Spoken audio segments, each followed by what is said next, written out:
before you begin, would you be willing to answer brief questionnaire regarding confidential details of your personal and family finances?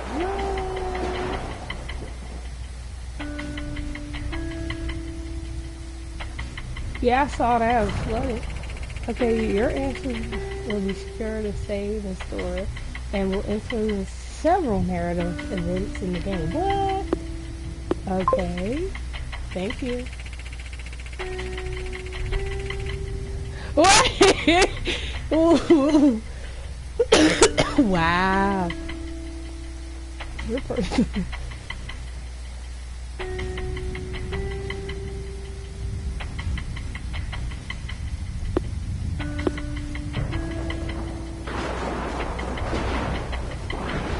No. I know, right? This is getting real personal. What? I know I'm lying.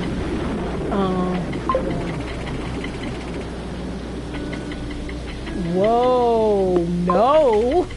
Thank you. You'll see. Talking about, would you commit suicide? Dang. I just put no for everything. Nobody needs to know.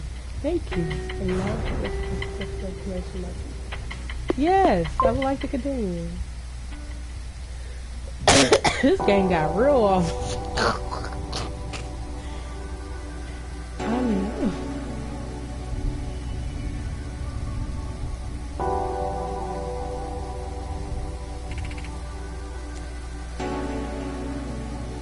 This way I see it. Dystopia is nothing but a distraction from a reality that was even worse. What? In Dystopia, faceless stormtroopers tower over the horrified masses as they cling together for warmth. Dang, wow. Okay.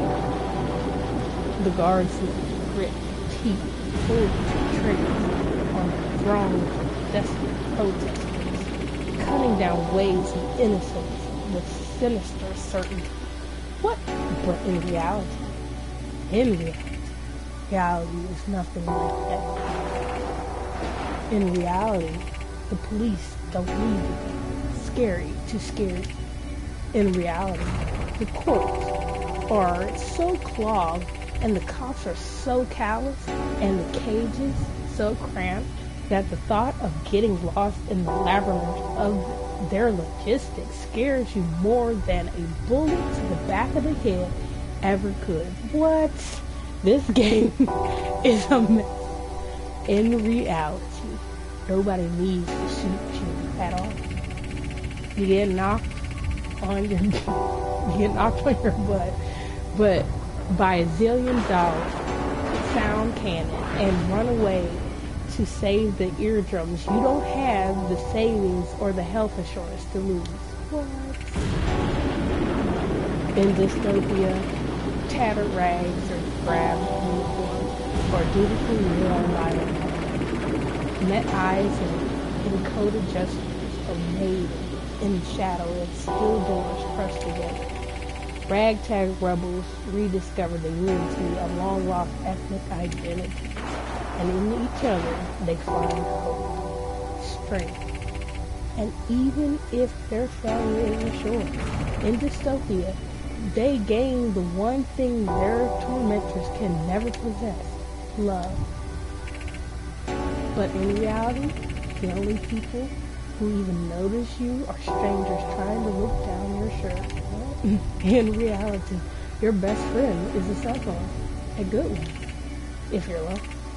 In reality, you never cared about other people until the other people were other people like you, and you would put them up the river if they crashed on your couch for longer than a week. What? And who can blame you? In Dystopia, it's easy.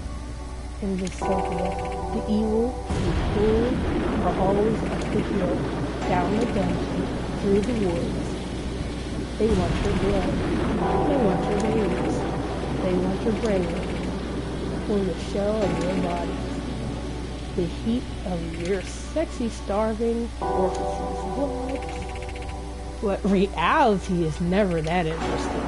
In reality, even the most horrible, seemingly incomprehensible power always ends up being the same old song. A bunch of a-holes trying to get rich. In reality, the people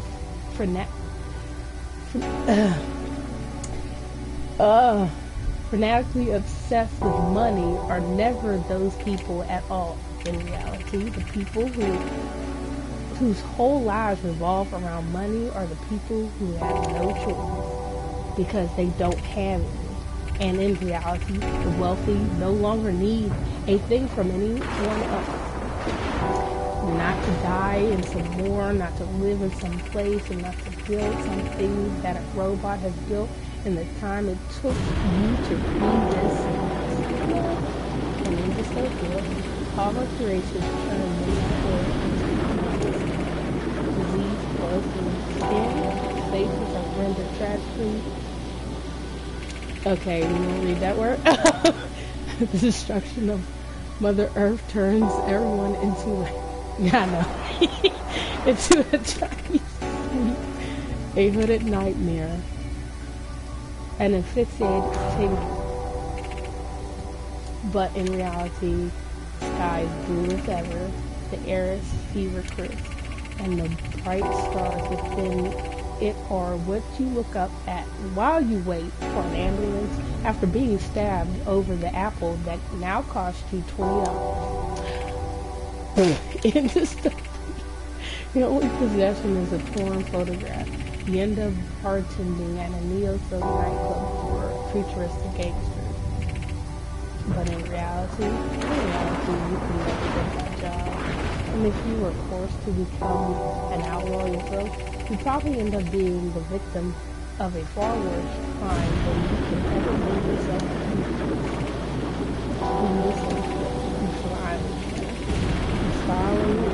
You finally going to make it. Every oppression ignites you with anger and fury that spurs you into legendary action. But in reality, you are exhausted forever. You think dystopia is some big story? It's not.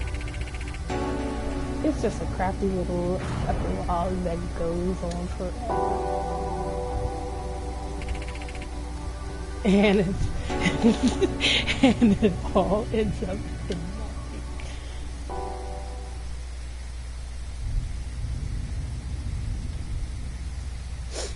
in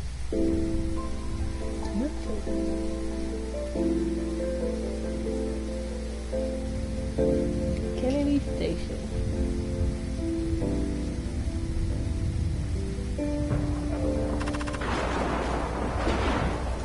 Oh Lord, let's see, what's her voice gonna be like? I don't want to over-exaggerate her. So under the bridge, in the parking lot, they're waiting for her.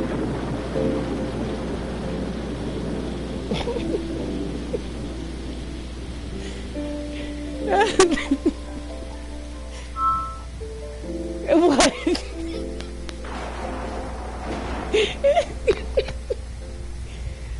Okay.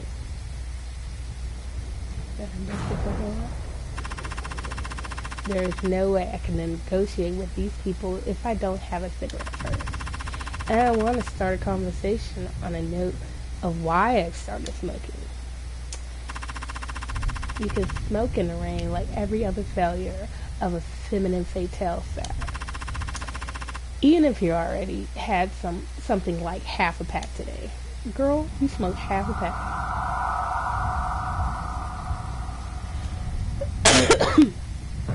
Oh no, leave. Alright. I have the cigarette.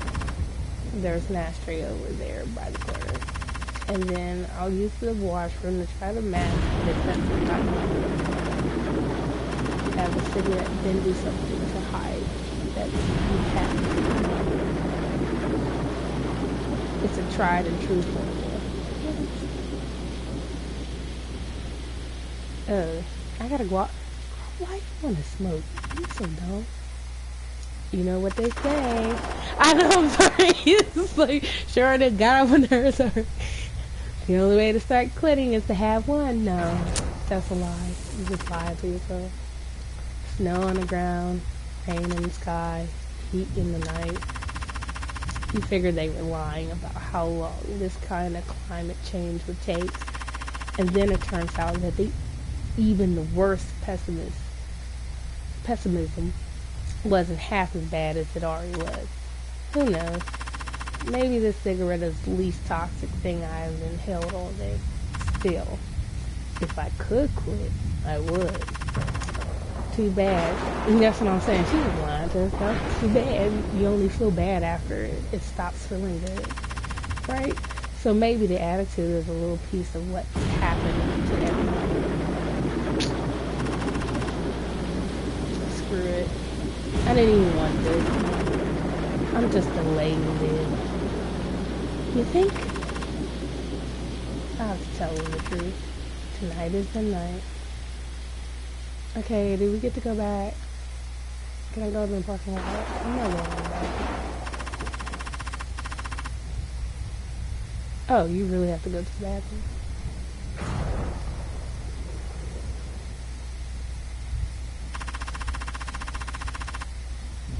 If they don't knock the never-ending construction in the city off, I'm leaving someday. Let's move to where M is. I'll move to Montreal.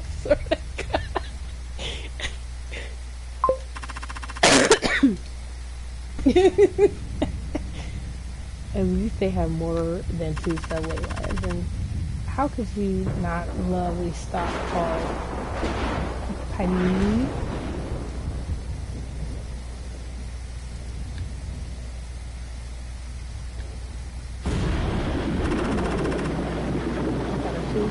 Perfume, gum. This should do it. Or at least well enough to be able to stay second.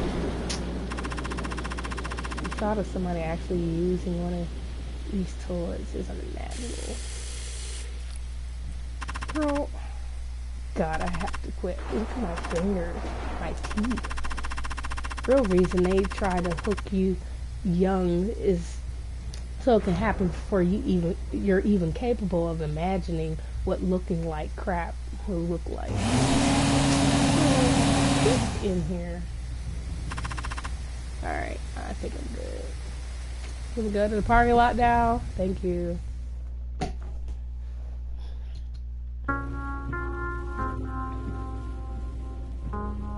Before You Know It by Sarah Stone. Before you know it, you feel like you're right back where you started. Back at home, back to childhood, back to depending on the people who should be depending on you. And you're so defined by what you're not. Never married, never successful, never belonging anywhere or to anything, that you don't even know who you are still. Strange to be past what feels like the point of no return is still so far from the end. Well, this is said, thanks for coming to get me. Oh God, you were working late.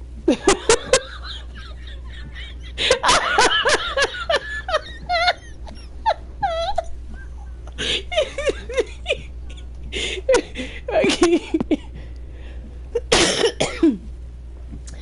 Oh my God, everyone. Yeah, big project. They can't even really show too many people with it. Okay, here's his mother. Understand that I broke the chain. About creating a future for her, and even the closest family would eventually run out of things to talk about. I'll ask a question about some distant relative or a restaurant we haven't been to in a long time, just to break up the rhythm of the rain. But I don't really care. I don't think that they'll believe that I do. The saddest thing, though, is that I think I used to. At least a bit. You just don't see the point. I mean, what does it have to do with you? Literally nothing that goes on around you has anything to do with you at all. You're just a sack of crap dragging yourself around from one day to the next. What could you even say about anything that would make you look like a fool? But still, you have to say something, even if it means pretending to be somebody you used to be in order to hide how you no longer feel like you are anybody at all. What? This child is. So, what's your plans for the weekend, honey? Very interest in your own life. Sorry, what? The weekend. What are you doing?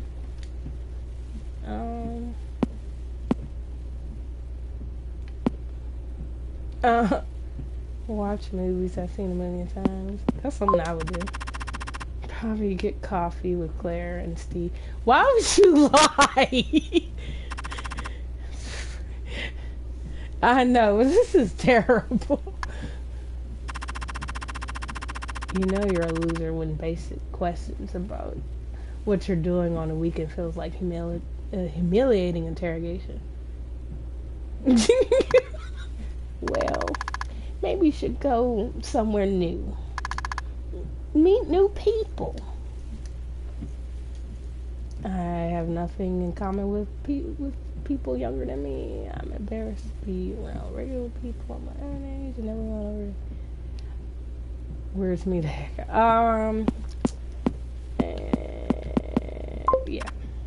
Yeah, you're right.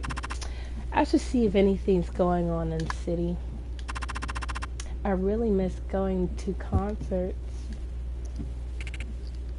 Sometimes we'll pull up next to a car at an intersection and I'll look over to see another 38-year-old woman, one who isn't sitting in the back seat of the car being driven by her elderly parents. She'll seem powerful, yelling and waving her arms at somebody on some kind of conference call, or dressed up looking like she's heading out for the night, or listening to her kids tell her about what they did at school. But as soon as she looks back, I look away. I don't want to see the type of person I wish I could be, me wishing I could be them. Okay? And the worst of all is how the space and silence that should be my life gets filled up with guilt instead, filled with unspoken sounds of how much they've done for me, how much they sacrificed so that I could be somebody, and here I am. And sure, I could tell you I love them for it, but what would it matter if I did? There isn't a single thing my love can do. I won't survive without my parents, but at least they're the only people who even care if I'm alive. You can't have less to lose than that.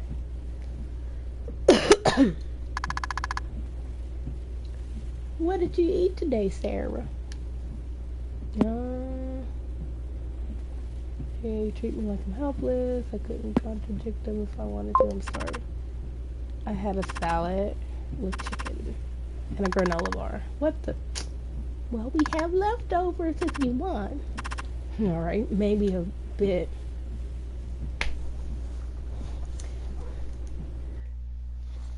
Leftovers. Ernie, why are you looking at me like I'm crazy?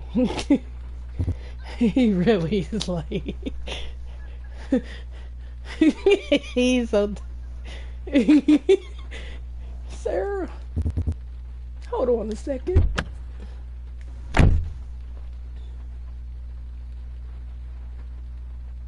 The way he said that. Something wrong? We need to talk.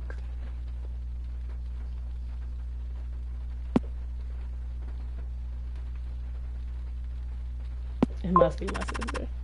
Dad, stop being cryptic. Just tell me. Your mother is worried. About what? What happened to her this time? Your mother. The way he exhales now. The moment he even thinks about her. Your sister is beyond being worried about Sarah. Wait, your sister is beyond being worried about. Oh, your sister is beyond being worried about Sarah. Mom is worried about you. He always says half of something. I'm fine. She thinks you work too much.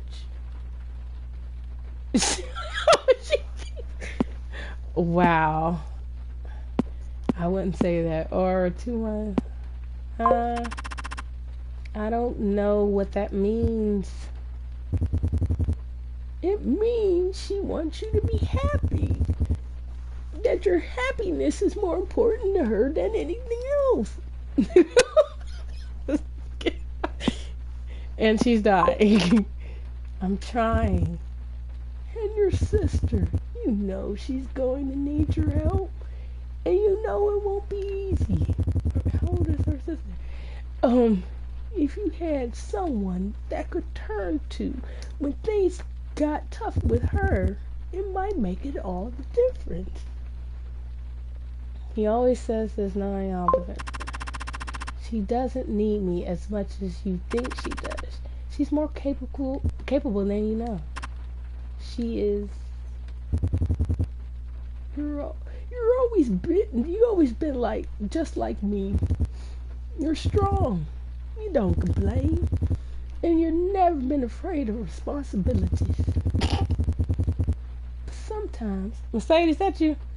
Sometimes I think you can't see that there's more to being strong than being on your own. But what you don't see is that I would have never been strong enough to take care of everything without your mother, or your sister, or you. I know I make it seem that way. It isn't that way at all. It's family, Sarah. Family. Anyway, I think that's what your mother wanted you to know. Is that it? Your mama wants you to get married and have babies. Just saying. That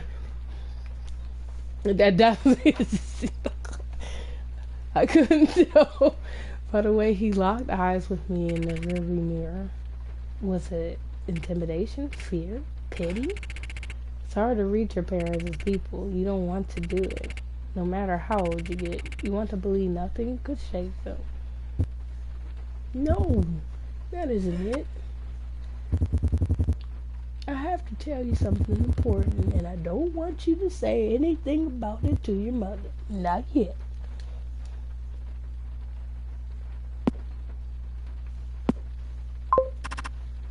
Just tell me. We can't afford to take care of your sister anymore. What does she do? It isn't just her.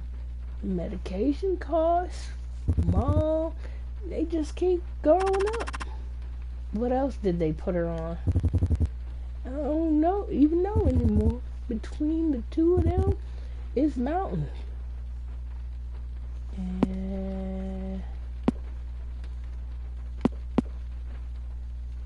And are they helping? That's me. I'm sure they're helping. If the doctor says so, we'll get through it.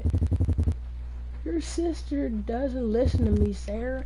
At least, very least, I need you to get her to stop buying whatever she feels like off the internet. Not trying to pit you against her, but if she doesn't knock it off, we won't have any choice but to start charging you rent. It is the last thing I want to do. I know you're working your tail off trying to get your life back on track. But things are serious. And maybe if you can put it in her like that, if you know how hard you're working to rebuild, maybe some of that attitude will rub off onto her. Maybe.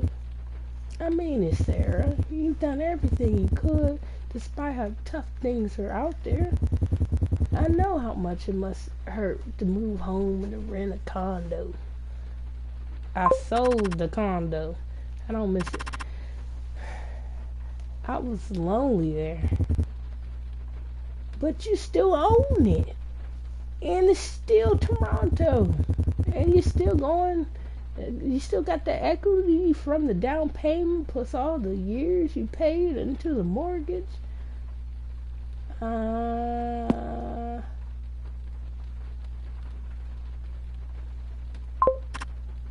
Yeah, sure the appreciation on it is still going strong. I checked a while ago. She used that money. I think about all these kids your age that I read in the paper. The ones who not only didn't save, but got buried under mountains of debt that they never should have taken in the first place.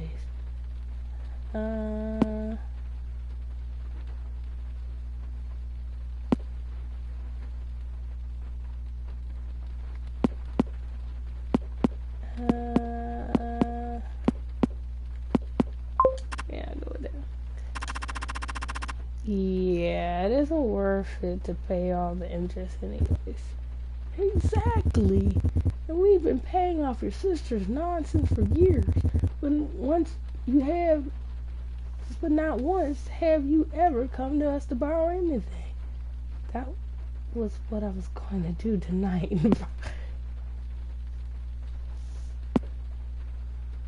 That was too much pride to tell you that's true.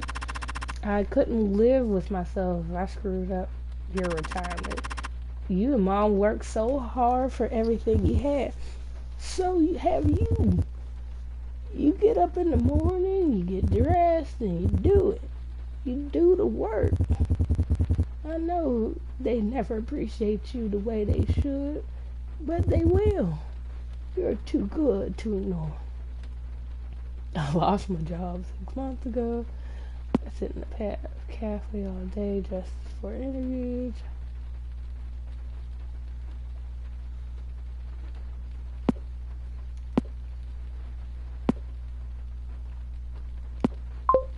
Okay, as long as I'm getting paid something I can manage. Being noticed isn't always for the best though. Well, they don't come around. Somebody else will. And I hope that your sister will too. She needs to more than anybody. I can't help anyone. I'll do my best. You always have. What are you playing? It's called Little Red Lie. I'm proud of you, Sarah. Is it snowing or raining on the screen?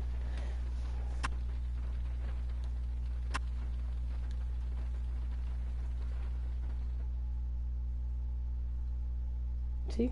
Little Red Lie.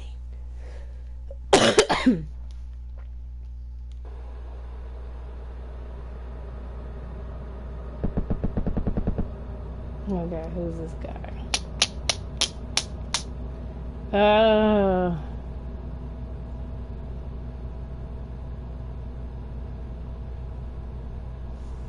need a good voice for him.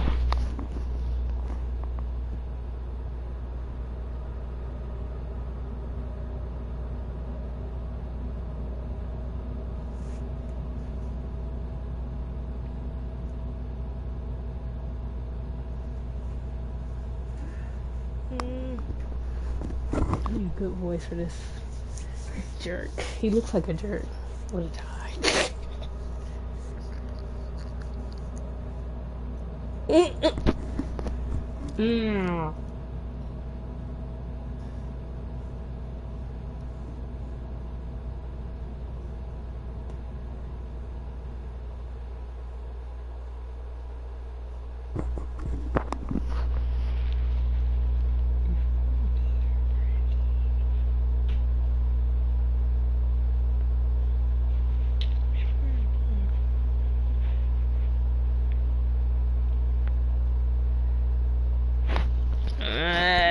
Okay.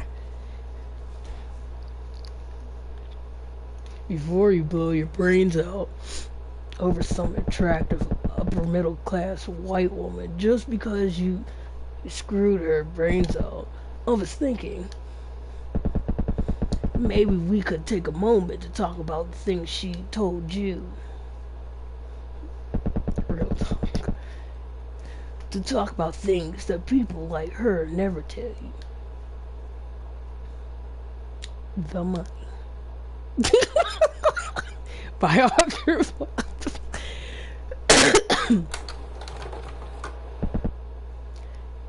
You know her. Overeducated, underemployed, bridging into 40 with no real prospects, no real anything, and then one day a bill finally rises and cannot be paid, and one which even the family that made her feel invincible all of her life no longer bears. And then it all falls down. Then comes the self-pity, the woe is me, the toxic, dishonest belief that even if you had a shot, it never had a chance. But let me ask you something. Where was this person 5 years ago? I'll tell you where they were. Shopping. Let me stop.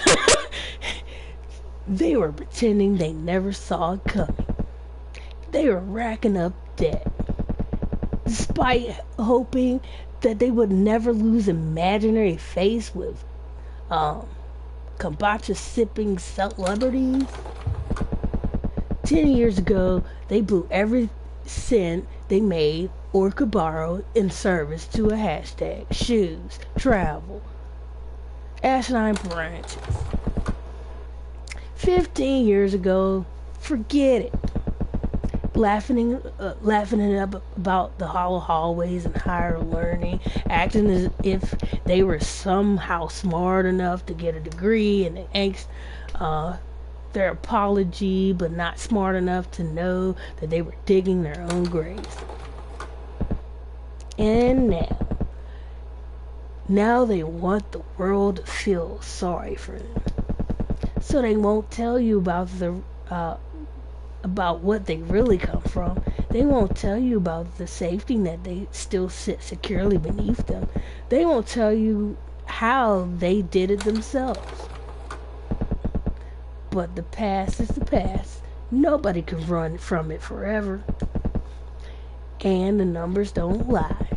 And even if they can't deny the guilt, once you throw the Minnesota tabs and the aluminum laptops in their faces, they would still say that it wasn't their fault, that they didn't know better.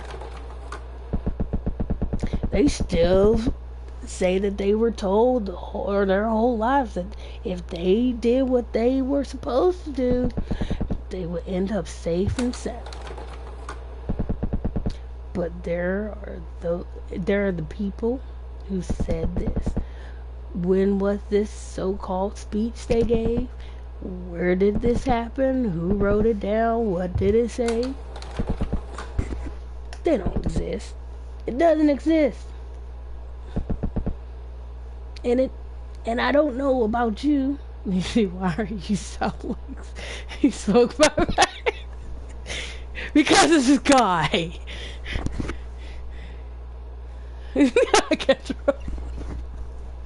I can't win. And I don't know about you folks, but I don't feel sorry for them. And since you wouldn't be in the room unless you were at least a little bit like her, I'm gonna have to say it. I don't feel sorry for you.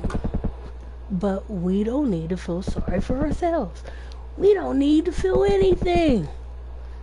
What we need to do is to stop talking, stop complaining, and actually do something about the mess we are in. And tonight, that is exactly what we're going to do. Manipulate the desperate and unemployed. That's messed up. Seems like family wishing crowd tonight. Lots of sad single people all swap things around, so it seems like the part in the grand finale.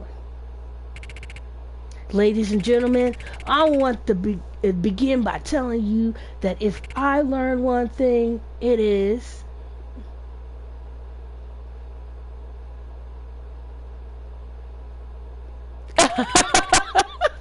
I appreciate that. I'm messing around with the voices. Money is not the most important thing. It is the only important thing. Nothing that is ever not about money was not about money. What the heck did he say?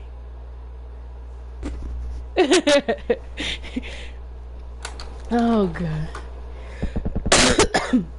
You show me any good thing in the world, any at all, and I'll show you why it doesn't mean a goddamn thing without money.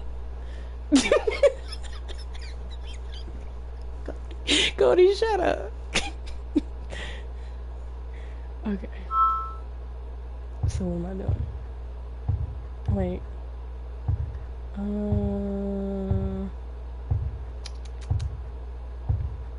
Life. What is life without money? And life without money is a lie. An endless exhaustion. 6 jobs or no job. Cars to climb, minimum wage clerks who stare you down like a leper. Creditors who call you day and night, melting your existence into pennies on the dollar. The realization that most people will consider your insecurities and suffering to be more impolite impositions than anything else.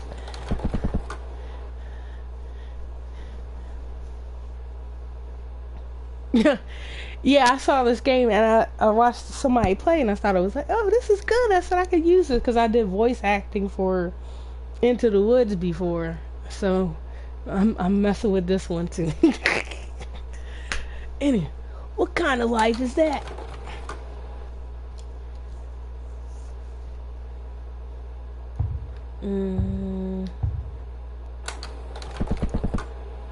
What is love without money? Love without money is a lie. God says everything is a lie. Sad crap in the woods. The bitterness of someone who realized they're misplaced their faith, that you're never going to make it, no matter how much they believe in you. The parties you're going to where they start looking around for somebody else, someone who can take them places, who they could build something with. Nothing but a betrayal waiting to happen. What kind of love is that? Full this line to the people. I know you curse, but I don't curse personally, so I can't help it. I just don't cuss. So I have a hard time cussing, so I always like filter it out. Okay. What is hope without money? This fool is lying. Hope without money is a lie. And an empty thread in an echo chamber. An aristocrat who respects your pronouns and your she does. Don't shut up. You need to be quiet anyway. Don't pay Goldie any attention. But he pays you nickels and shoves dog crap. Yeah. Journalists who mine your tragedies for more than you'll ever resolve of them. What kind of hope is that? This guy's really getting on my nerve. Lie about respect for art. Boy, do I ever wish I could play the piano.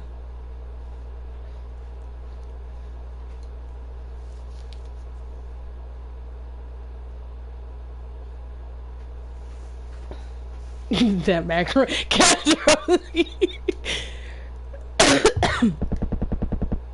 Okay, you can't play the piano? Oh, you're full of it then.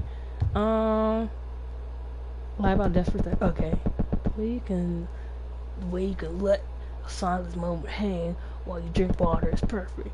It's like dramatic pause. Nobody can accuse you of having it to be, contrived. You want to save it exactly for the right time. Actually, I guess now is fine. Because you can't play the piano. Did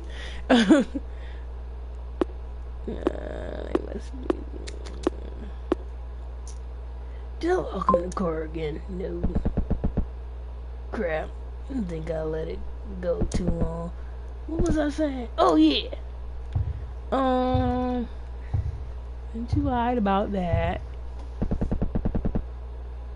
Okay, you can't play the piano, then what are we doing, dude? Look, go back to the podium. I'm tired of you.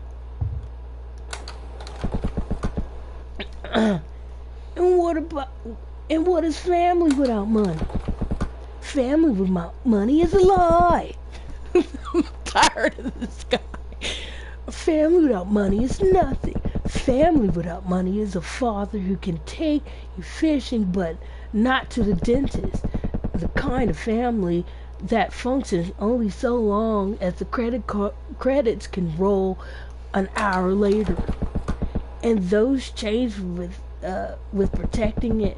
A family without money is a moral family. What this fool? And that can never be erased. It's a cliffhanger hand that slips from your grasp. A future that falls away. And for what happens to family like that, and to people like you, I've got good news and bad news. The bad news is that you have no future. The good news is that there is no future. This guy's full of it. The light at the end of the tunnel is not the end of the tunnel. Your mother and father, your brother and sister, your sons and daughters, they're looking to you.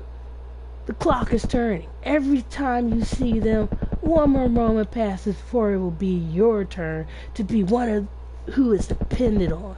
And you know what you have to do? You gotta take a chance on the only thing you got left. But will you have the courage to do it? Or will you keep on going as if the little you still without it will somehow last forever?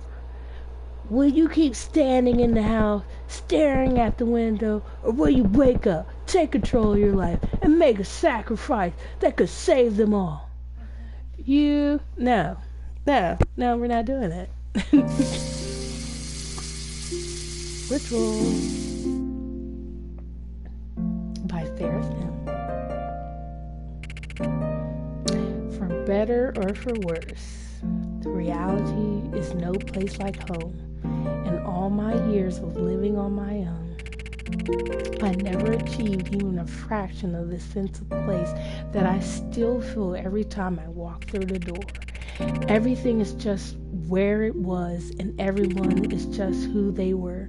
But at the same time, the older you get, the more that same comfort starts to scare the heck out of you. You guys really need a dishwasher? It's a waste of water. Lord, I need to fix her voice. I know, but everyone else is wasting it. Why shouldn't you? It's not suggesting it because I'm worried about you putting any kind of strain on yourself. I just wish you would take it easy. When I first moved back, I tried to help out with the groceries, but I never bought the right things, yet they never told me to stop. Oh, God.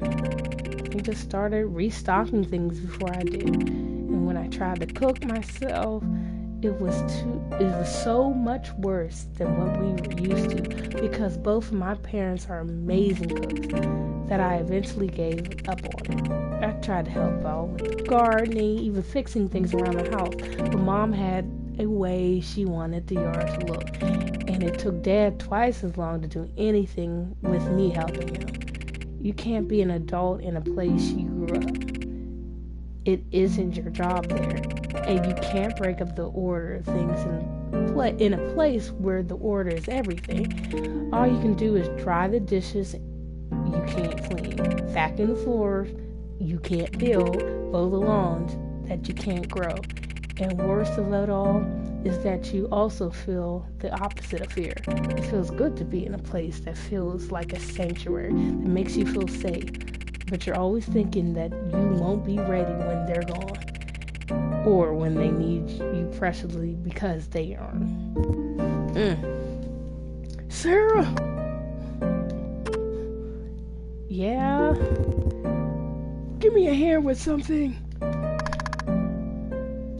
Go see what he needs. I need a break. Just leave the mom. I can do it. Okay. And I'll say, what, Daddy, what you want? Lie about this. What's wrong, Dad? You hear that? Hear what? One of those stupid cats. must have gotten out of your sister's room. Which one? The one that likes to get out of your sister's room? What? Bobo? I don't hear anything. I heard a meow. You know that what your mother is like, the allergies. I'm gonna help her get ready for bed. You find that cat and get it back downstairs. Alright. Conceal Bobo's escape. I don't know if he just sang the cat got out to give me a pretense to go down there and talk to her, but I should probably start by looking in the basement regardless. Bobo. The cat. Oh, I guess this is the basement. This woman is an adult? Yeah. How old is she? She's like 38. My sister gets everything delivered to her now. Hardly even leaves the house. I guess the bright and sunny future we promised. Lie about the cat. My sister has always had a lock on her door, even before the basement became her apartment. In her defense, Mom's idea of knocking on the door when we were growing up was to knock and then immediately open it half a second later. In a way, going back and forth from the lock was where everything started. It's rainy enough today for her to sleep through all of it. Even if she's up, she hasn't been for long enough to make it worth bothering her. Forget it. I'll just go tell Dad I tried. I've done enough crap today. Girl, really?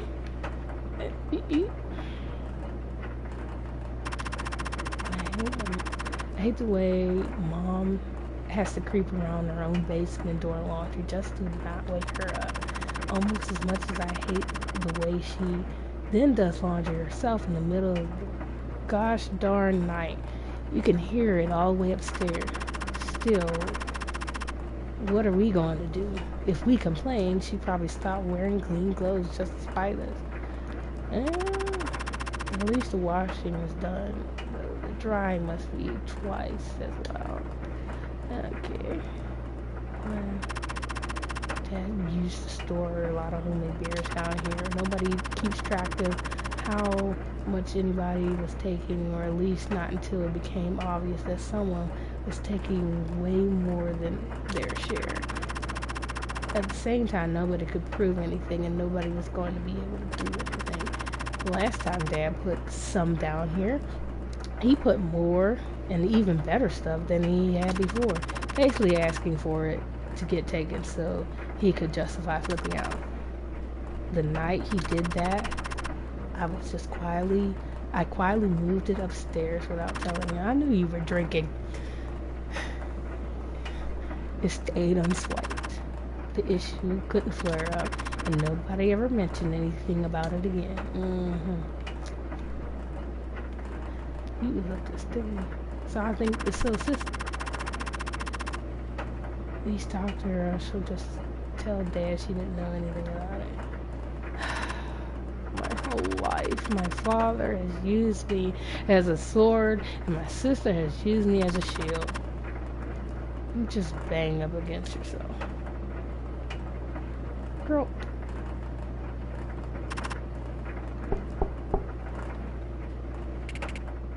Two years ago, while I was in the middle of killing myself trying to pay the minimums of my credit card, killing myself to make rent, and killing myself to avoid going into overdrive, my sister tried to kill herself for real.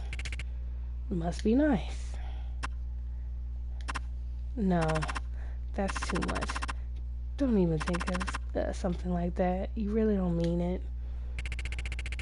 She stayed at a mental hospital downtown for a few days before my parents moved her out of the private facility, and Guelph's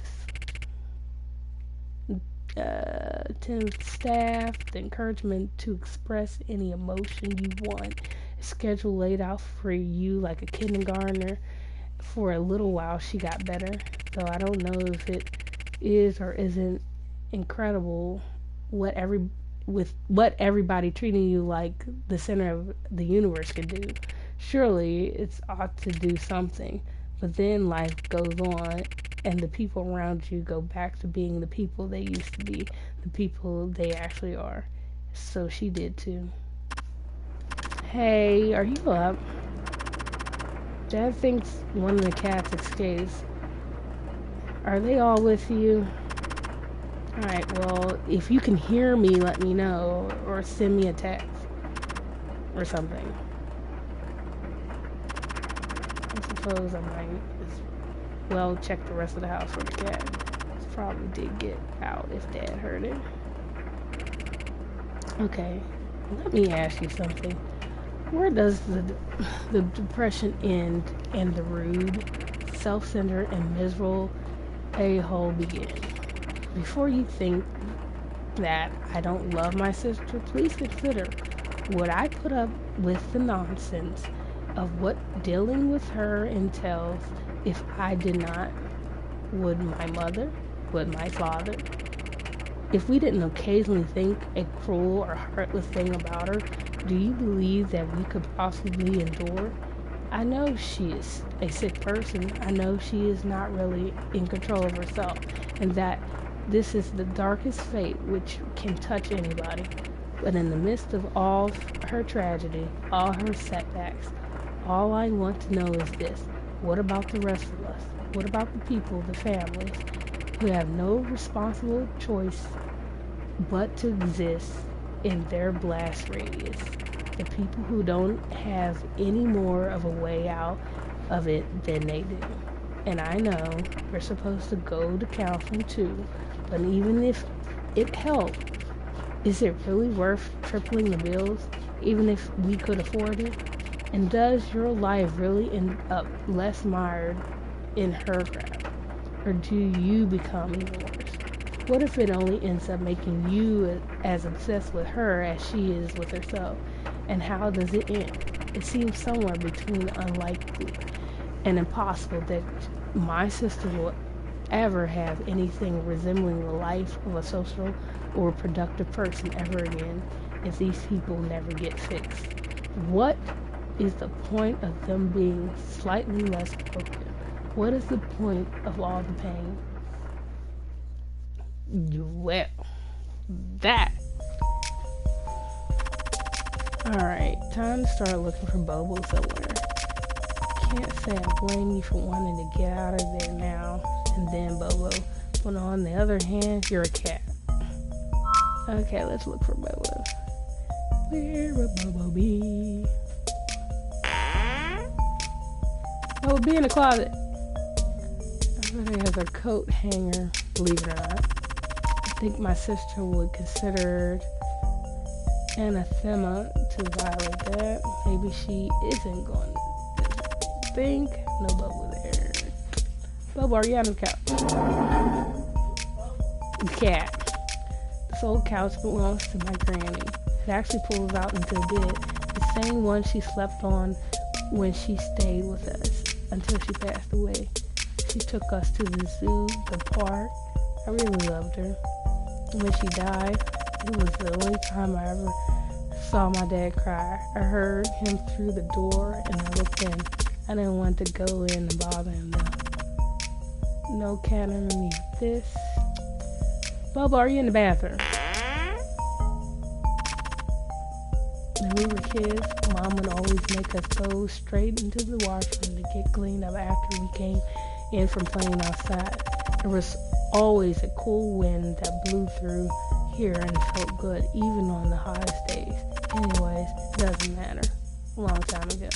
No cat in here. Yeah, okay, Bobo. Bobo, I know you didn't get outside.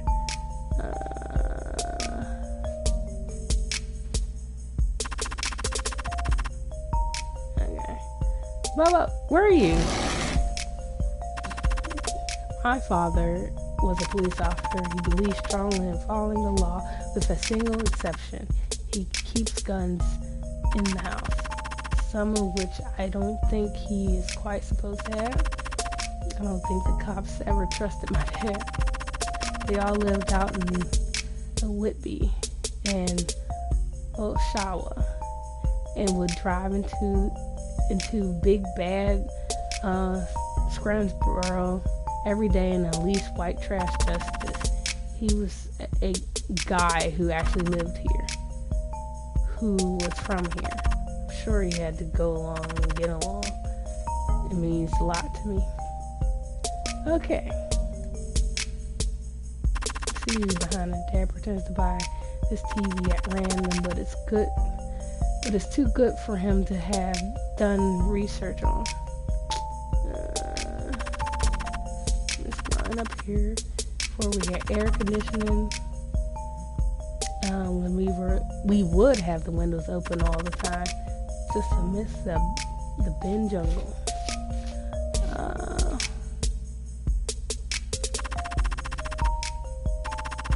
Okay, this is one of those electronic posture couches. It weighs approximately 2 million pounds. I can't move it without risking a minor, but pre-minute injury, and I'm not crawling on my knees, look under the thing until I finish checking out the stuff I can actually shuffle. Oh, this cat, will you? Please tell me, Bobo. I love this game. It's the best at it. Some people think they're better than me. It isn't my fault that I haven't memorized every 2 letters. World in the world that includes the letter Q. Blade, stop. Now my cat's acting up. Go. Leave. I'm the best at Scrabble. Let's see. Is that a cross? No.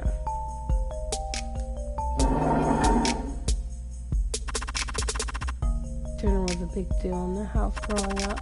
Being late to the table once you got called was one of the few ways to actually get yelled at. No cat underneath it though. Oh my God. When Bobo was his younger and less escape savvy, well hidden self, you used to find him curled up asleep in here all the time. Bobo be in there. Nope. No cat in the cabinet. Behind the refrigerator. We should really only keep healthy stuff in here. After a while, I'm sure you don't miss junk food at all. And no cat behind there either. You cat. Oh, there you go. Bobo, you bozo. Bad behind cat. I see a Blade. Blade, where'd you go since I kicked you out of the room? There he is. There, hopefully he goes for my room instead of back downstairs. Some things are 50-50 no matter what. Shay! All you have to do is roll the dice. You missed a big part of this stuff. It's so funny. Lie about dangerous earthquake. Bobo, get down. He scratched the old photo. The pre-digital Bobo. Mom would kill you. I better put it back in place. I really should fix that photo first. I see the photo every day, but I never really looked at it. Oh, so that's the sister. Oh, that's her parents when they were young. They look so popular. So, I can't remember. I can't remember what movie we saw. Yeah, I'm saving my stream so you can rewatch it. Mom looks like she hated it, but that's what her face is like most of the time.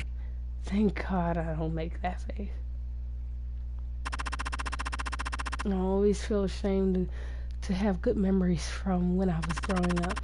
I look at this picture and I see people that I love more than the people that I see now, including myself. No matter how you think about it, we were better then. But what kind of person would feel like that? Okay, Bobo, come here. I love it when cats have this bizarre idea that you can't see them when they're sitting in plain sight. They stare at you like they're hiding when they're like sitting under a table or on top of a dresser. I bet a kitty cat won't appear if I shuffle the dresser. And you're on top of... I don't want to talk about the bed. I had another bed when I lived downtown, obviously, but I didn't bother bringing it home. It's not like I would actually do anything here. It's just a place to sleep. Bobo, come here. What are you doing? Oh my God, Bobo looks like Blade. Blade! Bobo looks like you. He's got green eyes and he's black. Look at your face. Bobo, Bobo, Bobo. Do you want to lay down with me a little bit before we take you back downstairs? Okay. I love animals. I wish I'd ever had the space or free time to feel like I could have one. Maybe I could have made it work. I know people who have less than I do find a way, but it never felt right. What if it had gone wrong? What if I ended up in a situation with one of those $2,000 cat surgeries that seem totally ridiculous until it's your cat? I know, and I've been through that quite a few times. If an innocent animal had to suffer or die because I didn't have the money to save it, I think part of me would never forgive myself. And then you look at your sister, who claims to wish she could rescue all the cats in the world. Reminds me of the crazy girl I went to school with. Thought she can rescue all the cats in the world. I told my teacher that she said, I'm going to save every cat in the world. I was like, this girl done lost her mind. Okay, sorry, I went off topic. But who does the work? Who buys the litter and the food and leaves it outside for her? Outside her door. The rest of us. I know, right? It must be super sad to be a loser. By Arthur Fox. Okay, here goes the crazy guy.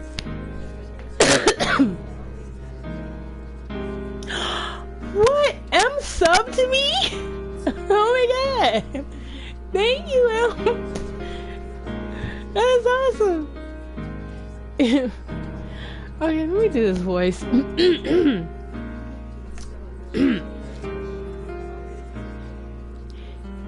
Okay. Alright, if you've ever been important, you know how freaking tedious it is to talk to people who aren't. I know it sounds callous, but can we get real for a second? It isn't like these people want to talk to you for any reason than believing that it might make their lives better. I swear, if I could figure out how to get these freaking balloon heads to give me their money without having to watch their goldfish mouths flop around, I'd be thrilled. You think you're kinder than me? Please. I like to see you have the exact same conversation with unemployable butt screen morons about how to become a millionaire. These a-holes can't get $1 million if they tripped over a bag with $1 million in it. What is Wise Spot doing? Wise Spot, stop that. Okay,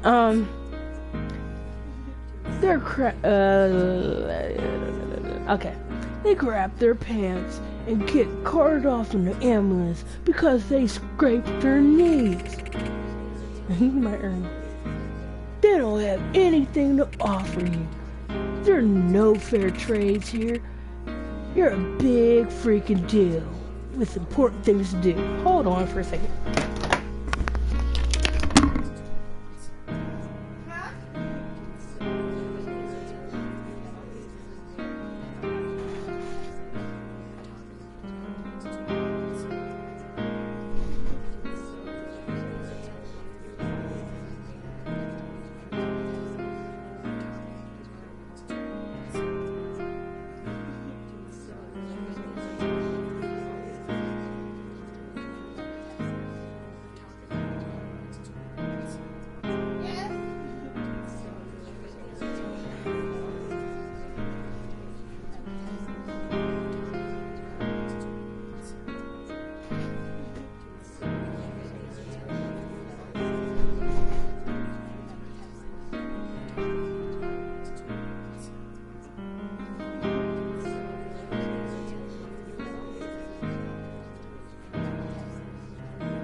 Alright, good nighty night. I'm sorry.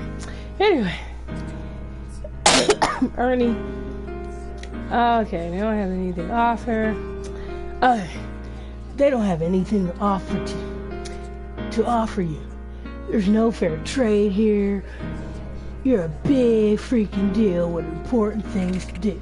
And here you are, listening to some human smegma, just wasting your time, droning on and on about a bunch of crap you're gonna do. Because if they would be out doing it instead of talking to you. But I know. These, I don't know, crap nuts, are my bread and butter. You know, what the success rate is of people who sit here and listen to people like me ramble on? 0%. You know, what the success rate is of people who have better things to do than to listen to me? Probably not much higher. But it's better than nothing. Still, there's more dishonest trade out there. This possesses at least some mutual benefits. I get to make a living, and they get to think that somebody like me cares about them. But I swear, it takes everything I have to not ask these people the questions that they should really be asking themselves. Why do you have company? Why are you handing me a business card for things that haven't done nothing and has no reason to exist? Why do you keep talking to me? What is your problem? What do you want?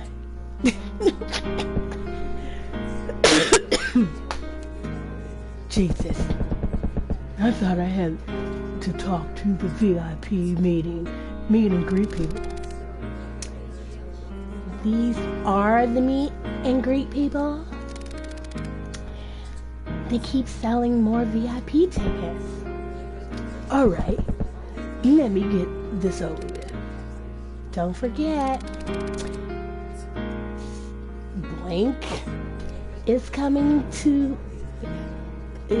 past to see you afterwards. What's Blank? How could I? Keep it up, working man. 20 years to retirement. Thanks, Fiona.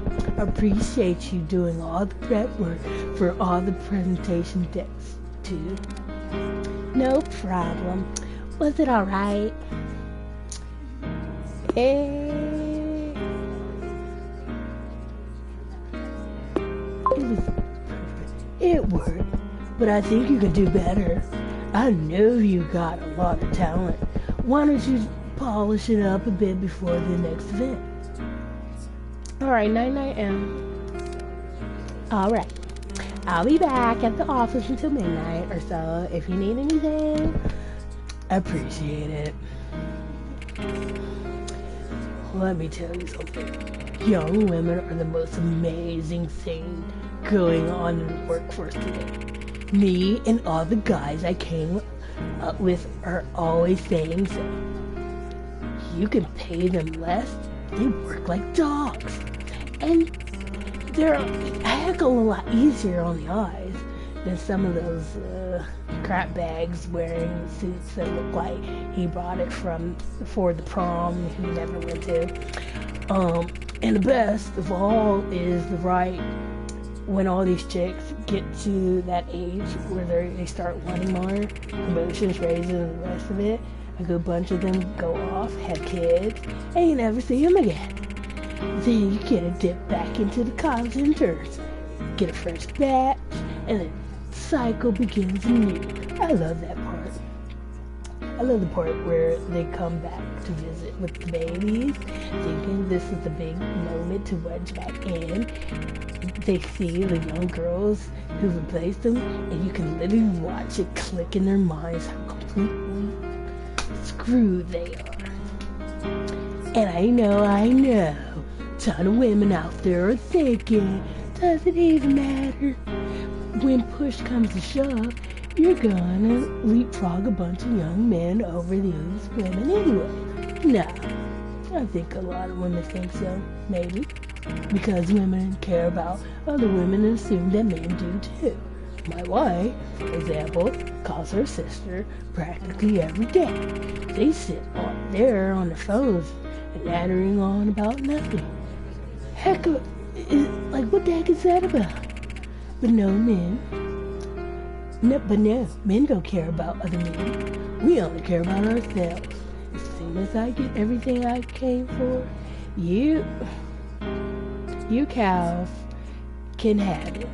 After all, you'll need to cash. You need the cash if you're gonna carry all these boyfriends you got sitting at home playing video games all day. Just don't let them knock you up. Doesn't seem so great to be working half now, does it? Welcome to my world. This guy is full of it. Glad hand about. Hey there, everybody. I'll be right down. Okay. That was it. I'm stuck. Come on, Arthur. Don't make yourself out to be a man with people and then not respect or meet you. How are you, sir? Outstanding, sir.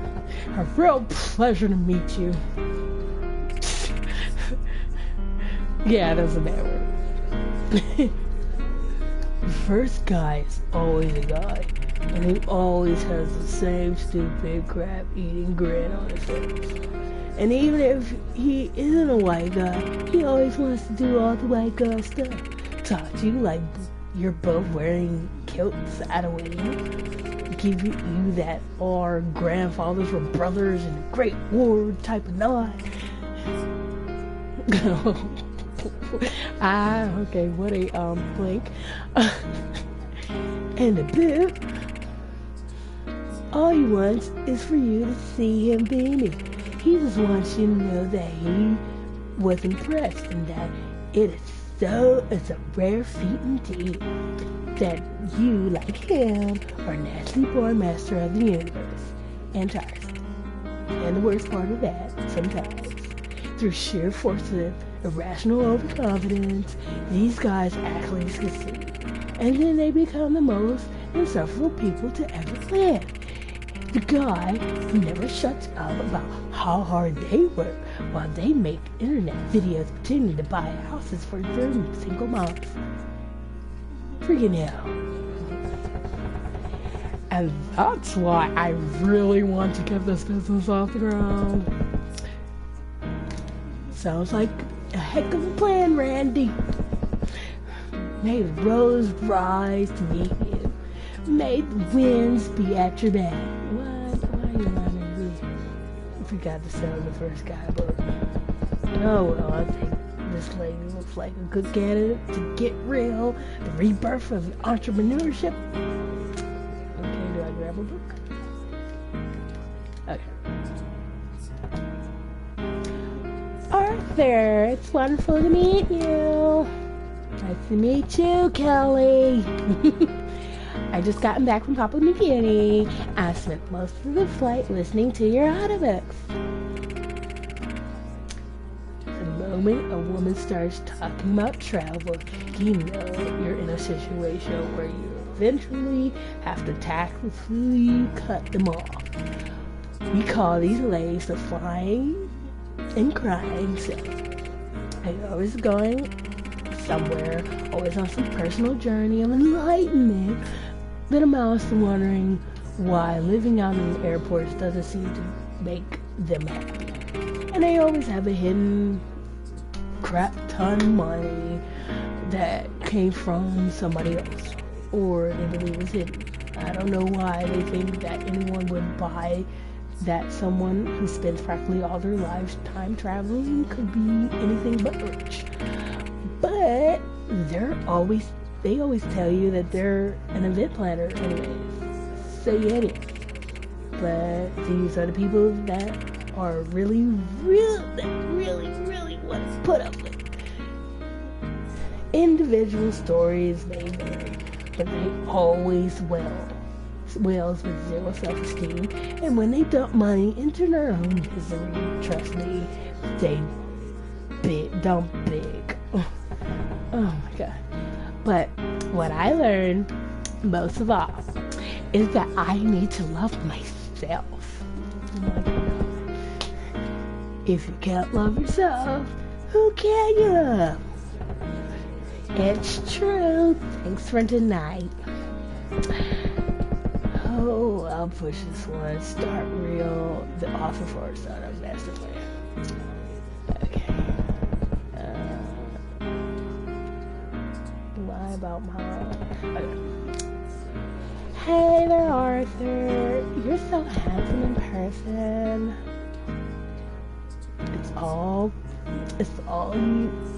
It was all for you, I promise. You know. A couple of things I already know about the lady based solely on the flirt expecting look she gave me as she walked up. 1, she does not have social media profile picture that is not at least 10 years old. And at least one of them is one of those real estate agent looking fall glamour shots. 2, her former hostess and the company photos with the white hot core of her credibility and some sort of sell job. 3, she was a man. Anyway, I didn't really fit in with the whole cosmetic self thing. I want to cut my own path. Is that the road less traveled? But if you do it right, you can all go all the way. Hang in there. For this guy, maybe mission reality. Good evening. Hello, Mr. Fox. Please take my card. It also has a QR code that can bring you right to my professional profile and resume. It isn't the immediate move to a business card that tips this guy off to me, though they are less common nowadays. No, it's the business card holder. That is true mark of contemporary insane networking idiots. And the worst part of talking to these guys is that they're actually just mining your opinions for stuff to talk to other people about. They think they're really slick when they go, "Oh, tell me about that," because they think they're flattered you by wanting your opinion. Plus, they now have the chance to get a bunch of material and regurgitate on somebody else. But these morons don't have any actual thoughts of their own at all. And all they want is some vague promise that they might find a job out there, wide-ranging knowledge. But the secret to getting them to go away is that you can never imply the jobs might be with you. Rather, the thing to say is more like, I know someone who'd be looking for somebody like you. I don't know them very well, but I certainly pass your card on to them. That would be fantastic. Thank you so much. I love your hustle, by the way. Yes, sir. This person has to be religious. I'll see if she likes the real spirit connecting to her real heart. Come on, Alfred. I just went up there. Live out. Hashtag community. Hello. Very nice to meet you, Mr. Fox. You can talk. Your talk reminded me so much from my life. Oh yeah, the ethnic Muslim people who, wherever the heck they're from, actually, this crap is always weird enough to almost be interesting. Go nuts, lady. I need a breather. And I know you don't actually want me to say anything back. And that was when I knew reconnecting with my heritage was the key. It really is. Best of luck to you. I'll close my eyes and pick a book of random fun challenge to see how I can contextualize it with whatever the next dummy says. Okay, lie about your dummies. Hi there. Oh, hello? These people might be the best. These people might be my favorites. Here we are, staring down the barrel of various business endeavors in which a certain degree of charisma is obviously absolute requirement, and you can't even stop sweating past a simple hello. How strange is it that so many people have no idea who they are after 35 or 40 years of crashing through one failure after another? Is it because they never succeed at anything that they have no idea how hopeless their ambitions truly are? Do they have no idea how out of alignment their desires are with their capabilities? Look at this guy. It sure looks like a bathtowel. The corners of his mouth are rife with some kind of unidentified crust. His jacket and his pants hang off of him like he just walked out of a river. Why? Why are you here? Why do you do this to yourself? I'm sorry. I'm not usually so anxious. I know I can. Don't worry, Terry. You got this. Once you get things figured out, they'll never see you coming. Are you really real? I haven't read this one actually. Looks like it turned out alright. Turbo title. How are you? Wow. It's an honor to meet you, Mr. Fox. I read all your books. That makes one of us. The last person is always the same person. They mill around a bit, trying to look like they can't decide whether or not they want to talk to you. They try to look in the mirror, but in reality, it's that they hope you'll notice how deeply conflicted they are and remember it's for later. It also helps in practical terms because twirling around like an autistic ballerina ensures that you actually will be at the back of the line. And this person always has the same story. Something emotional. Someone died. Almost died. So on and so forth. I should... This person is easy to know with because they don't even actually want anything from you. All they want is to feel like they're more tragic than anybody else. And all you have to do is play to them like they're as special as they think they are. I hope you know that. I hope you know how much that meant to me. Carl. I can't begin to tell you how touched I am to hear that.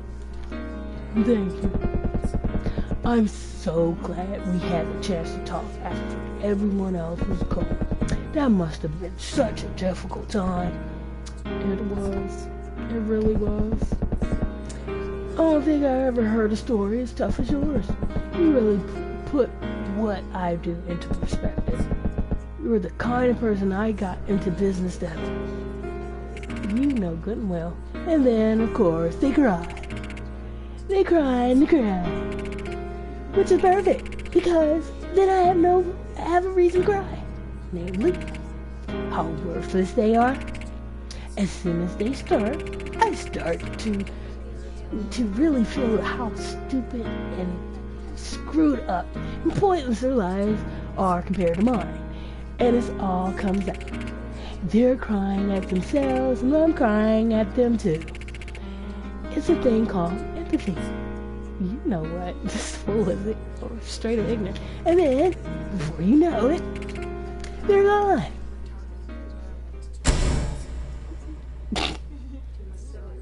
This guy is like so disrespectful. Still, as much as I hate all these people, and they only talk to them because they gave me money to do so, a strange emptiness washes over me the second all of them are gone. It's like all of a sudden I'm alone as I actually am. Sure, I've got a wife, got a family, but they need me. All these people, they all need me. What if I needed someone? Who the heck is there for me? Lucky? Sure, I'm lucky. Lucky to be strong enough to handle all this. The kind of luck I've got would break most people like a twig. But who cares? Who cares about me? Another day, another respectable size. Screw ton of morons, hopefully relieved of their money. At least I hated every single one of them. Now you are a jerk, beyond a jerk. You hate everybody. No. Hey. I think I'll do this part and then I'll stop the stream because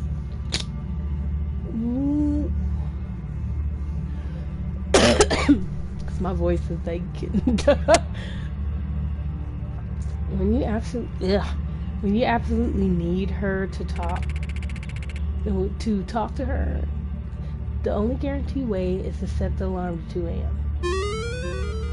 Man, that sounds like the alarm. You wake up, shake the webs, and then take a look at the internet to see if she started posting things. As soon as you see those start to flood in, you know it's time. Alright, time to read social media sites in the dead of night. Always riveting.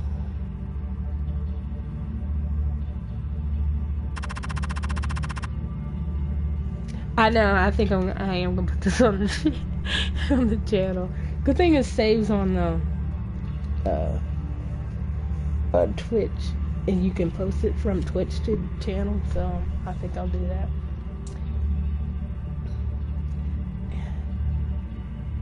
If she's on, I'll pick Bobo up and take him down with me. They should get my foot in the door without too much argument, at least. Okay, let's check this time.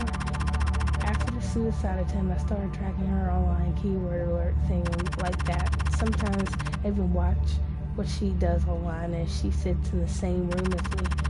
Mom and Dad do the most of the looking out for her day to day, but this felt like the one thing that I could do. Not to mention that it is the last thing I'd want them to have to wade through. God knows I don't enjoy it. They don't understand online personas, the weird bullcrap alchemy of negative personality trait exaggerations. And they would read what she was shaking and crying over some political catastrophe and think that she was actually shaking and crying. Nope. She's sitting there eating a cocktail. And if she has any idea I'm watching her, you'd never know. Even when she occasionally locks eyes, everyone's out, she always comes back. You can only have privacy if you are willing to give up the attention of strangers, something she will never, ever do. Alright, I see her on there. Showtime, Bobo. Use Bobo as a false priest. Come here, Bobo. Come here. Bobo is one of those cats that will jump up and sit next to you anywhere. But if you try to pick him up, forget it, Blade. He's so like that. Plus, he has a strange way of knowing you're going to try. Okay, time to take you home, Pop. Just coming down to pat your head, I promise. Crap. At least I heard him run downstairs. Bobo. You might be able to see in the dark, Bobo, but I literally know this house with my eyes closed. I know what everything is. Even if I can't see it. Lie about the photo. As happy as we all seem in this picture, that was also the night she snuck out of the house to go drinking in the park with some high school guys she liked, and his friends. I like to say she told me about it because of our sisterly bond, but the truth was that she needed the window directly above my head to climb out. I begged her not to go. I told her that some guys who like you might try to get you drunk, but that didn't mean he really liked you, and if he was bringing his friends, he might like you even less than that. I got sick of arguing, so I promised that I wouldn't tell Mom and Dad, but I did. Dad drove down to the park entrance and waited for her, and he told me later that he saw the guys go in, but she never showed.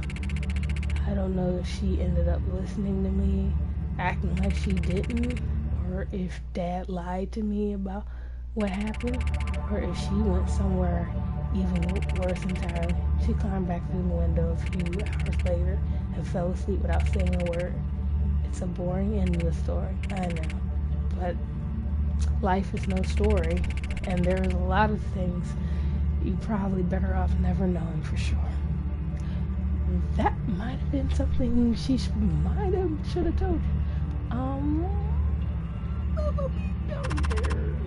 She's really actually awake enough to consider communicating. Another sign is that she's eaten, which she won't for days and then suddenly will. In other words, the kitchen would be her. I'll take a look.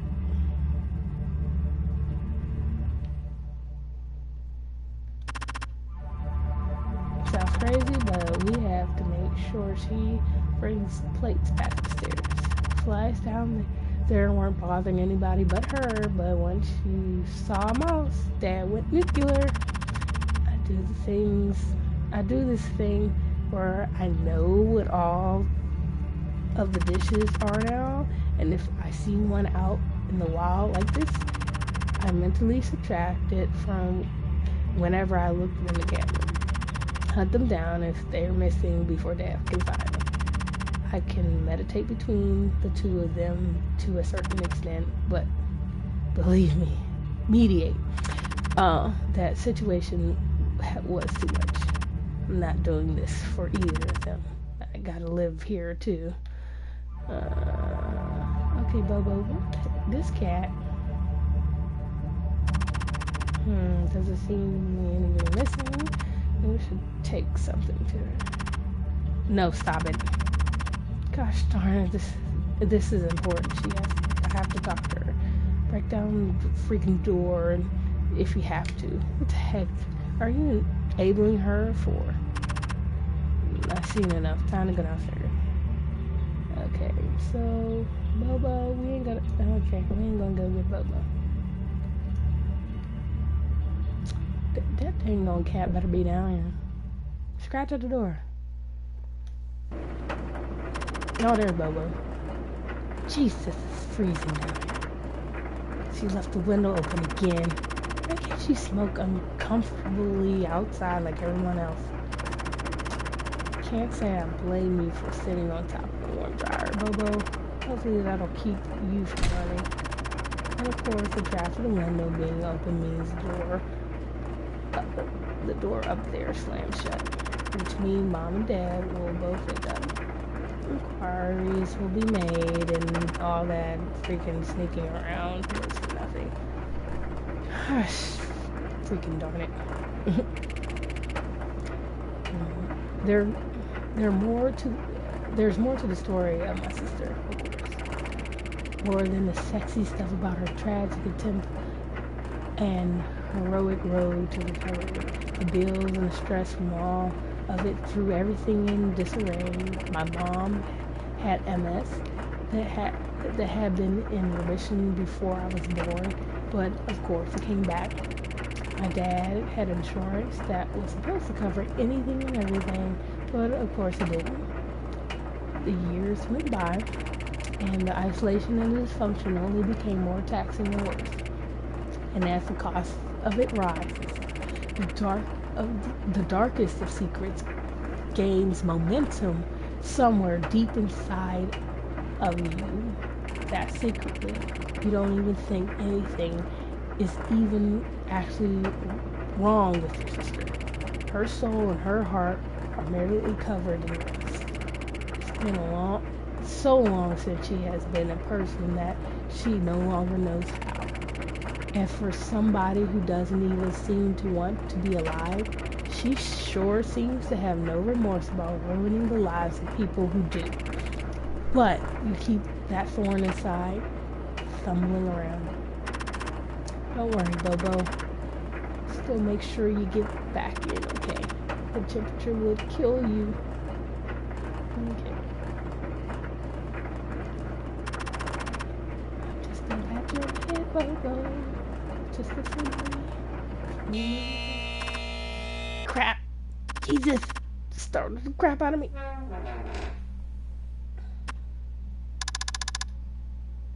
What are you doing down here? One of your cats escaped. I think I heard him run back into your room as soon as you opened the door. He's probably hungry. Fine. Good night. Melissa. I have to talk to you. Text me. No. Talk. Well, you can't come in right now. Danny is running a raid group. You got a boy up in there? He needs total concentration. I'm gonna look. Danny getting kicked out of the room. Period. A raid group out of. Why does he got?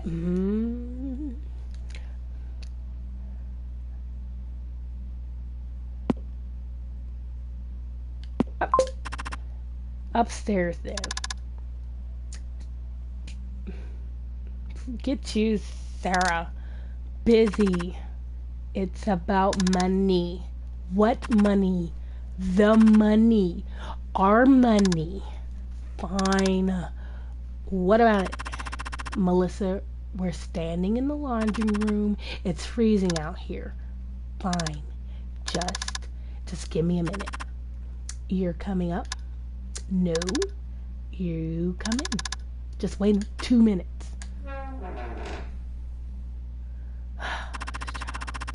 As much as I don't want to stand in the freezing cold for 2 minutes, I probably want to see the inside of that room right now, even less. Besides the garbage everywhere that Melissa is probably tidying up right now, I never know what I'm going to see when I set foot inside this place. My sister goes from one delusional passion to the next. You can see the boxes they came in stacked chaotically outside her door.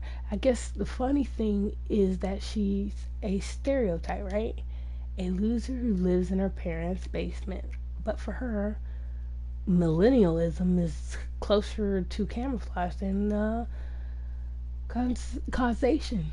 Even if the best of all possible worlds, the wildest socialist utopias, I assure you, she would be right here and probably forever.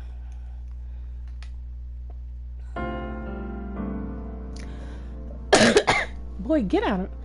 Yeah, she did try to clean up.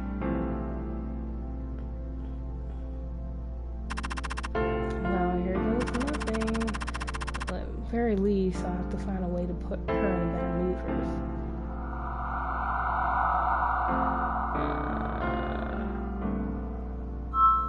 She got a bong over there. They smoking weed up in here.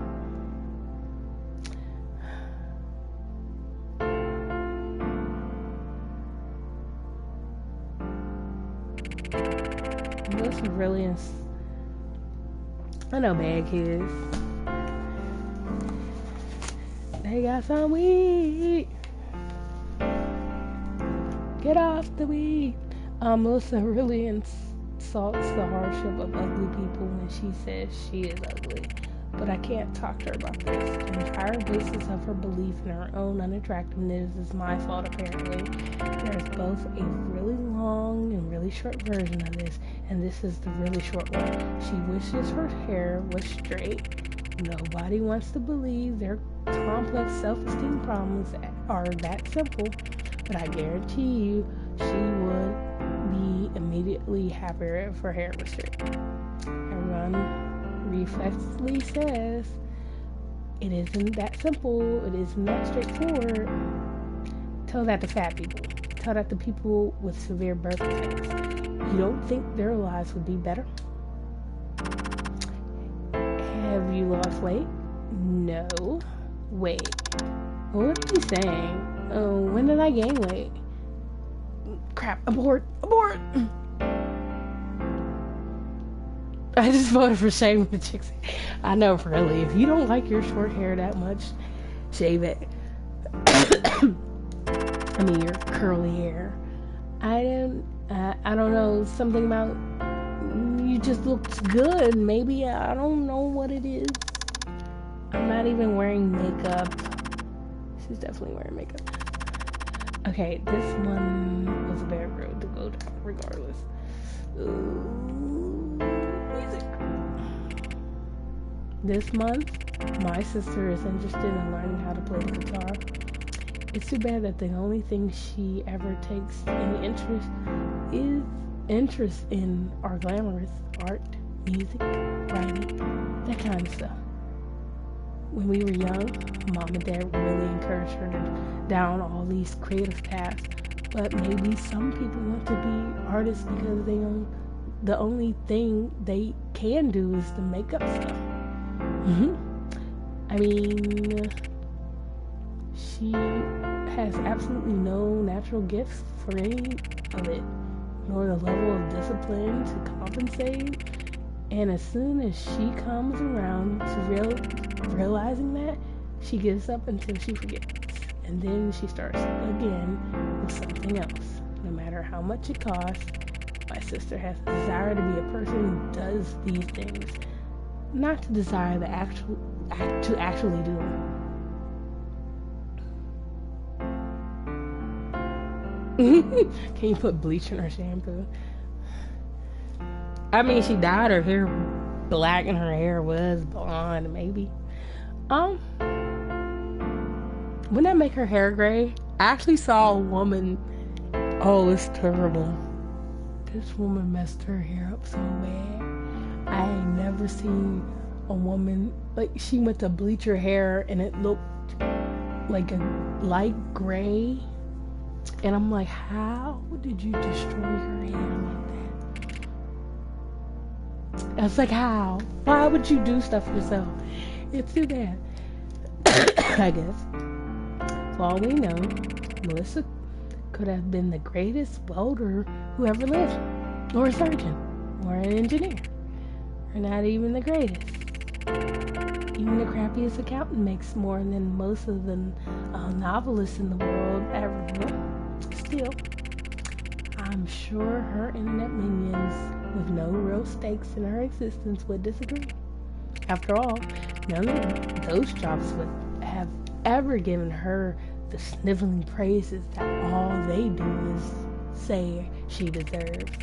They claim that we need people who will shoot for the moon, even if they land amongst the stars. That making things is for everyone. Screw those people. This is my sister. I know her better than you ever will. Her only problem is that nobody ever made her need the money. Ooh, she told you. Cool guitar. I thought I heard someone playing a few nights ago. Don't touch it. Why? And no power chords. It's an acoustic. So, what do you want, Sarah? She's okay to try something else, I guess. Accomplishments. Ooh, she got a PlayStation over here. Oh, she got a guitar. Okay, I'm all up in her room. Like, I couldn't be that person. Before she was suicidal, Melissa won some kind of mental health award from the big game streaming corporation for some sort of thing she did on the internet. Ironically, I blame the internet for a lot of what Melissa gained. People were never meant to be continuously wired into the pain of others like that. In theory, it's supposed to make you more empathetic. In practice, it makes the whole world feel like stepping on glass. And I never understood what she gets out of all this posturing about accepting herself to begin with. The way I see it, if you got nothing to be happy about, the least you can do is dignify it. Keep your head down. Mind your own business. Doesn't she understand that these people are laughing at her?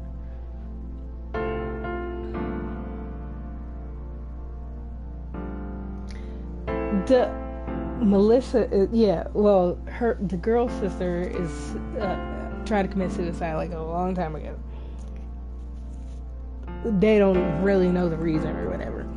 Then she's like super hype about, she's on social media, she's like trying to pretend she's somebody she's not, blah blah blah, does all this stuff. She just doesn't know how to deal with it, I think. And so, but her big sister is just down there to talk about her spending all her money on buying all this stuff when her parents have to pay for their medical bills, her medical bills and the mother's medical bills, and it's getting out of hand. And plus, she got the boyfriend over there, so I'm assuming she's buying her boyfriend some stuff too. So, still. She gave a speech and everything. It's the closest to her old self we've seen in a long time. In a long, long time. It was funny, smart, interesting.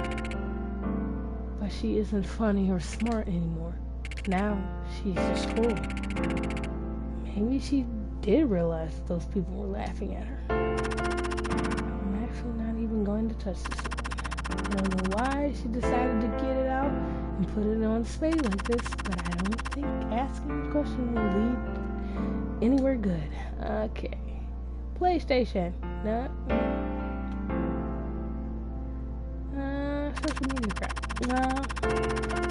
She never used this tablet. Plus, I'm pretty sure the last phone she bought in half the size was a gazillion times the time.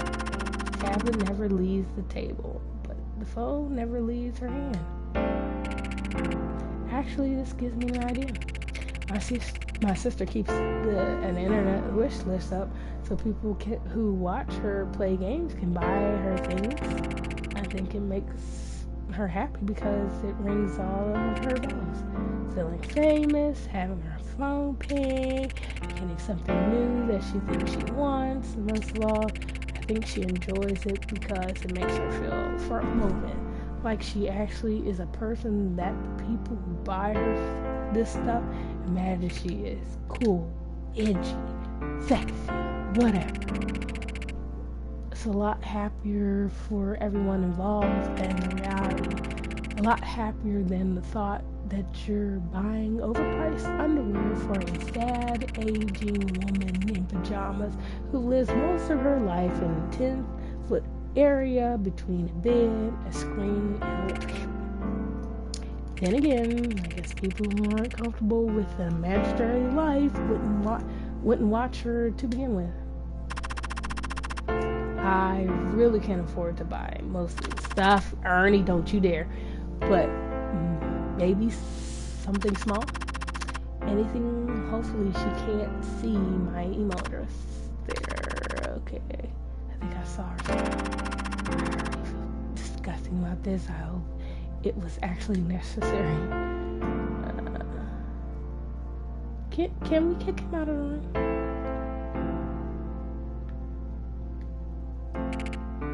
Oh, Danny boy. He whose name must not be spoken. If you've noticed how much we avoid talking about my sister because of how much it ticks off my dad, try to imagine how much he enjoys being spurred to think about the guy from the internet who moved into his basement with her. And you know what the worst part is? He's actually a semi-decent guy. At least a lot nicer than anyone else she ever went out with. Totally harmless, arguably benevolent, and not mean to Melissa at all. And for whatever reason, she seems to be able to be around him in a way that doesn't put her ill at ease. And when my sister was in the hospital, he was there every day. As much as we all hate him as a person, I don't think my father will make him go. I wouldn't say he is family, but he is something. It's just tough to say who he even really is. How's it going, Danny? Hey there, Sarah. How are things going? Things are going awesome, thanks. Are they really, Danny? Are they really? Let me stop. The game looks really cool, Danny. Have a good time. Thanks. Let me know if you want to give it a shot sometimes. Great. This isn't going to work. Melissa is going to be nice to me because I'm nice to Danny. Isn't going to be nice to me because I'm nice to Danny. If anything, it runs the risk of making her jealous. You want to watch something? Alright. There's nothing in the world that my sister will not make about herself. In fact, the more something is completely and solely her fault, the longer, more intense a conversation will find yourself in with her about how much it is not. It's why she burns through people. It's why we don't bother accusing her anymore. It immediately becomes about her depression or the week she has been having or someone else who put her off balance. Whatever thing she did or whoever affected it gradually drifts from being the thing you were talking about in a symptomatic sidebar of real topics at hand. I still remember the time we were sitting in the living room trying to figure out how to get her out of some horrible scam she had landed in, and she walked in filming us live for one of her internet channels to announce that she was ready to accept herself and needed us to say that we were ready to accept her too. She turned the front-facing camera around and pointed it at us. I watched the quick burst of insistence from the complete strangers go by. Rather than humiliate her, we played along as best as we could. So what is it? Is it pure, uncontrollable narcissism? A brilliant bit of misdirection? A non-brilliant bit of misdirection that she knows or doesn't know will nevertheless grind down anyone if she does it for long enough. Doesn't matter anymore. There's no money. And in the end, it's always money that sets right whatever she does wrong. I either get the message through or we all fall down. And nobody in this world is less prepared for a fall like that than her. You're so happy. What time is it? I don't know. 7:30? Something like that? Don't you have to work? Yeah, maybe. I might call him sick. Did you get fired? Melissa, you have to stop buying stuff. You have to. This is not a joke. Holy crap. You did get fired. How much do you owe on your credit card right now? How much do you owe on your credit card right now? This cow. Melissa, this is serious. You know perfectly well I don't owe anything. How much, Melissa? I don't know. What are you happy about? Maybe $3,000. Girl, what? Nope. Time out. $3,000? Not a lot. $3,000 on your credit. No, give me your credit card. We're going to break that up and we're going to pay it off, and you're never using a credit card ever again in your life. $3,000 in debt. Alright. Well, I'll talk to that. If I can read between the lines of what he's saying, I think that should be alright. I think he can pay that much off one more time. But this is it. You go back to zero and stay there, because if you go under again, the money will literally not be there. It's gone. It's over. It doesn't exist. If you go back under, it will not get paid. Serious crap will start happening to your life. Do you understand? It might be closer to 7,000. What do you mean 7,000? I quit.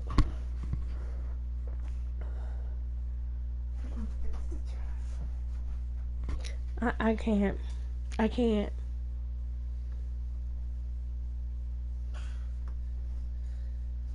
I can't anymore. Jesus, Melissa. What? What? I only told you less because I wanted to take care of myself, alright? Take care of it? How? I did a fundraiser last year.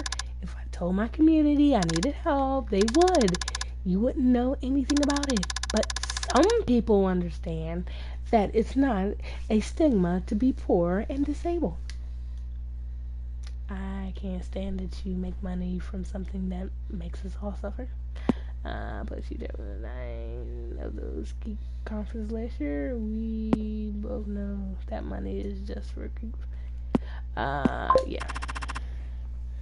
I wish you wouldn't do that. No, I shouldn't. I know. Sarah, did you get fired? Girl, if you ask me, did I get fired again? I'll hurt you. I never appreciated until right now that her plan really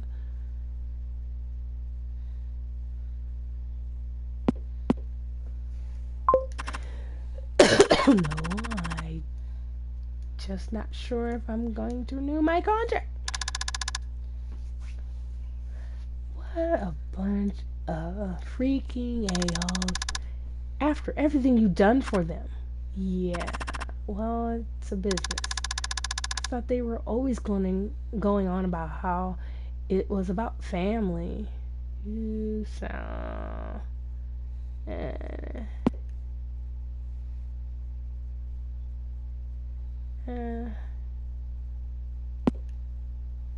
You wonder why serious people don't take it. No, this is a family. It's your family, and this is the only one you've got. We need you. I need you. I know. Okay.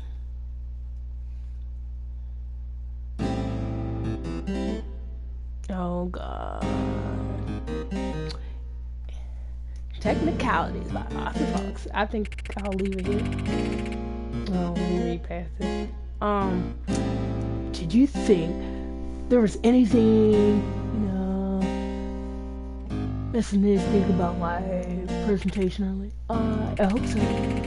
You have to treat it with a degree of stability, but really works in is it a sexy conveying women as your main example when you want to get a message like that across. Why is he, there are a few factors to it, but the cornerstone is that the audience is mostly angry single men and ugly single women. I'm sure you can figure out the rest, but I'm glad if you picked up on it because it ties perfectly to what I like to tell you now. Before we get too far into this thing, I'd like to offer up some context regarding the wild thing I plan on continuing to say about women, minorities, gay people, retards, and whoever else. Everyone who is hilarious, basically. I'm not stupid. I'm fully aware that many of these things are offensive to some people. It isn't some wildest thing to believe that there are those who sincerely or earnestly believe in affirming the worth of dignity of other people, other human beings.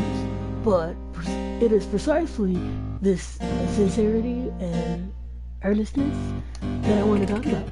Specifically, the fact that I don't have any You fight for things because you think they are true, and you fight against things that you think are false. But I don't care if things are true or false. I believe the purpose of starting something is to make another person do something that they want them to do. So, can you go ahead and hate me all you want, but you're boxing with a shadow. I don't actually believe anything that I'm saying. Yeah, you do. When it makes sense to black people, when it makes sense to say black people are the greatest people who ever lived, I'll say it. When it serves greater gain to say that they are scum on the earth, I'm happy to do that too. He is racist. This is Donald Trump for real. If you really want to be shining lights in the darkness, maybe you don't want to have a lot of friends or something. I don't know. The question you should ask is not why I say such awful things. The question you should ask is why, despite all the pain they cause, these things that you're going to see me express are absolutely the best, most productive, most victorious, and most importantly, most lucrative thing to say. If it is good to be good, I would be it, but it is not. I could go for like a quick, well, I wait for this a-hole. I wonder if there's any decent material around here. And we save. We're gonna end it right here. See the jerk. And we'll leave. Alright, ending the stream. See you, everybody.